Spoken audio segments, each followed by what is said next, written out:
সিকান্দারের set থেকে চলে আসে দ্বিতীয় ধামাকা, সিকান্দার নাচে নাচে, সিকান্দার নাচে নাচে। সিকান্দারের তৃতীয় সং রিলিজ হয়ে গেল, যেটা নিয়ে গতকালকে যেটা অ্যানাউন্সমেন্ট আসার পরে সবাই আমরা এক্সাইটেড ছিলাম যে সালমান খানের একটা ক্লাসি মাসি ডান্সিং সং দেখার জন্য।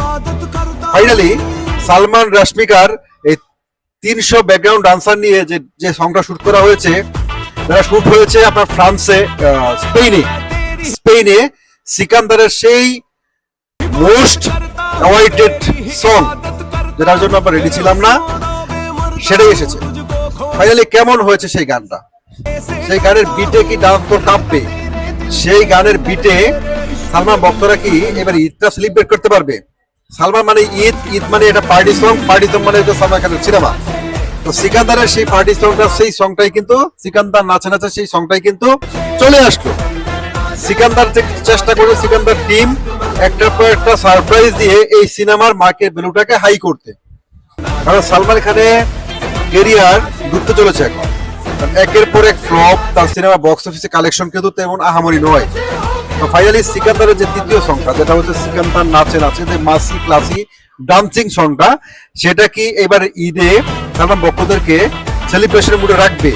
সিনেমা হলে কি এই গানটা সালমান খানের ভক্তদেরকে টেনে নিবে? কারণ সিকান্দার যদি বক্স অফিসে ভালো করতে না পারে, তাহলে সালমান খানের কেরিয়ার কিন্তু একেবারেই হুমকি মুখে পড়ে যাবে। 59 বছর বয়সে এসে সালমান খানের এখন আর সুযোগ নেই নিজেকে নতুন করে ফিরে পাওয়ার। এখন তার ভক্তদেরকে এমন কিছু কাজ দিতে হবে যেই কাজে তার ভক্তরা সিনেমা হলে বা সিলভার স্ক্রিনে যাবে টিকিট কেটে, পকেট থেকে পয়সা দিয়ে। তো সিকান্দার টিম কিন্তু চেষ্টা করছে একটার পর একটা ধামাকা দিয়ে সিনেমার প্রতি ভক্তদের আগ্রহ বাড়াতে। সালমান খানের যে তৃতীয় সং, যেটা হচ্ছে সিকান্দার নাচে নাচে ডান্সেন ক্লাসি এন্ড মাসি সং, যেটা ইতিমধ্যেই আমরা দেখতে পাচ্ছি সোশ্যাল মিডিয়াতে, এবং ইতিমধ্যে সেটা তার ভক্তরা কিন্তু একটা পছন্দ করেছে। কারণ সিনেমা এই গানটার ইউটিউব বা সালমান খানের অফিসিয়াল পেজ, সাজিদ নাদিউল্লাহর পেজে বিভিন্ন জায়গায় আপলোড হওয়ার পরে দেখতে পেয়েছি ইতিমধ্যে এটা কিন্তু ভিউ, কমেন্ট, শেয়ার কিন্তু যথেষ্ট ভালো আছে। আপনার কাছে সিকান্দার এই তৃতীয় সংটা কেমন লাগবে? আপনি সিকান্দার এই তৃতীয় সংটা দেখার জন্য কতটা এক্সাইটেড ছিলেন, এবং আপনি সালমান খানের সিকান্দার ছবিটা দেখার জন্য সিনেমা হলে যাবেন কিনা সময় পেলে কমেন্ট সেকশনে লিখে দিবেন। আমার ফেসবুক পেজটাকে ফলো দিবেন, ইউটিউব চ্যানেলটাকে সাবস্ক্রাইব করে রাখবেন।